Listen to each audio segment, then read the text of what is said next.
Hey everyone, it's Bill McCafferty here. Today is Friday, May 1st, 2020.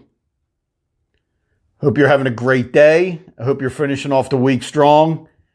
Hope all is well, and I hope you're staying grounded like we talk about. So today I just wanted to come on and give my episode. Today is episode number 15, A Day in the Life of an Asset Manager / Note Investor. So like we do every week, we're going to review the asset management portfolio, which is an asset management company that I manage assets for other investors. That's PMR2. So as of today, PMR2 is managing 109 files. Hasn't been real busy. It's definitely been slow. What we talk about, we expected that, and we're just preparing for it. So when it does pick back up, I'm in a good spot and I'm in a good position. So this week I had new contact with a new borrower. So that was one new contact. I sent that borrower my loss mitigation form. So that was really the only activity. Haven't received any loss mitigation forms back. Haven't sent any borrower option forms.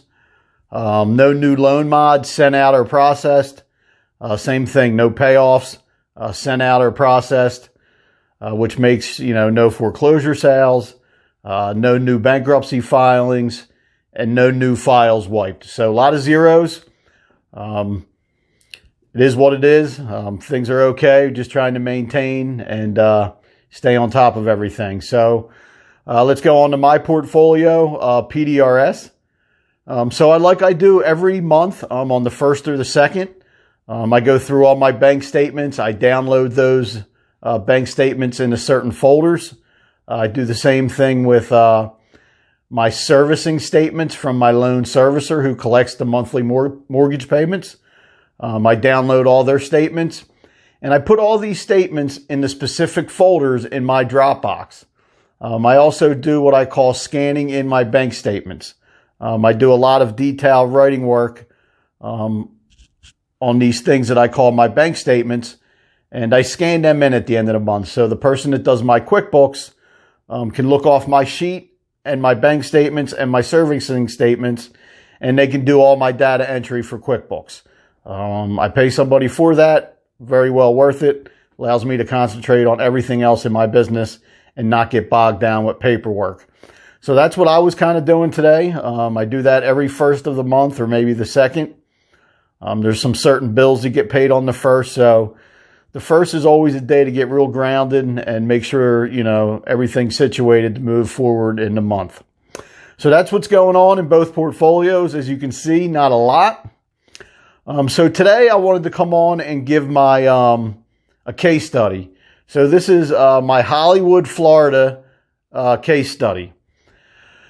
So this was a second mortgage that we purchased back in 2013. So this is a little while ago, this case study, but I like this one, so I wanted to share it with everybody. So we bought this second back in 2013, at the end of 2013. And what my client purchased was a $98,000 second mortgage. So that was the loan balance. The payoff was probably higher. The last payment on that loan was 3 or 4 years prior to that. So the numbers look like this. At the time of the purchase, the fair market value on the property was around $100K. So this was mid to late 2013. The first mortgage on the property was $50K. And my client bought a $98K second. So combined loan to value was $148K. House was worth $140. Half of our loan was covered in equity. The other half wasn't. So, the first mortgage was current on this. So the play was to, eventually have the homeowner come out and get a deal done, get them situated, get them back on a payment plan. That's pretty much what we want to try to do every deal. So on this particular one, we started the foreclosure, the legal process in March of 2014. So between 2014 and 2017, I was still trying to figure out good attorneys and bad attorneys. At that time, Florida courts were real packed and crowded with a lot of foreclosure activity. So something that could maybe only last a year may last 2 years, all depending on how slow the court was, depending on who the attorney was, and there was a lot of factors. So, it took a while, but after about 3 years, which was May of 2017, we were able to get a foreclosure sale set on the property. So what worked out in our favor was over that 3-year period, Florida was going up in value. So equity was building in the property. And as much as we were in a big delay because of the foreclosures in the court, and plus the attorney that we were using wasn't that great, eventually when things settled down, the value of the house over a 3-year period went from $100,000 up to $180,000. So all of a sudden we have $80,000 more equity in the property. So what goes on in Florida is when you take something to sale from the second mortgage position, there's a lot of third parties, investors down there that just bid at every sale. They find out what your judgment amount was, and that's what they bid. There's a lot of investors and a lot of investment companies that bid at these sales. So a lot of times when you take a property to sale in Florida, you're going to get bought out by what I call a third-party purchaser at the sale. So this particular sale, we went through, and like I thought, there was a third party that put a bid down at the sale. So what goes on in Florida is when a third party bids at a sale, there's a 24-hour period after the sale where that investor or that investment company can now do their own due diligence and figure out what they just bid on. Does it make sense? And are they going to move forward and put their whole amount down that they bid? If they decide after the 24-hour period not to take the deal and not to purchase it, they can back out, but they lose their bid. Well, not their bid, but they lose a percentage of it. When they bid at the sale, they got to put 5% down of their bid. So in this particular deal, these investors bid a certain amount. They put 5% down, which I think was like $5,000 or $6,000, whatever that pans out to be. But they backed out. So in Florida, we can request that 5%. So we were able to get that 5% back. We were able to get that 5% that the third party put down, which helped us out, got us a lot of our legal costs out of the deal. And then we had to move forward and reset the sale. So while this was all going on, I'm telling myself, this looks like a good deal for somebody that's into buying property. So when I looked into that third party purchaser that backed out at the sale, I found out that they were an investment company. So I did some research and I was able to talk to their attorney.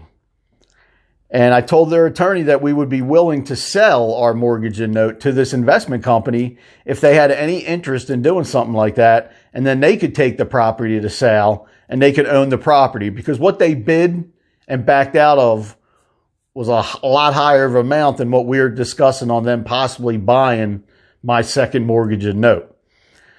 So let me recap on that, okay? We took a property through sale in Florida. There was a third-party purchaser. Over their 24-hour period, they decided they did not want to purchase the deal. They backed out. When they do that, they give up their 5% that they had to put down, 5% of the bid amount to the courts. The courts allowed us to get that 5%.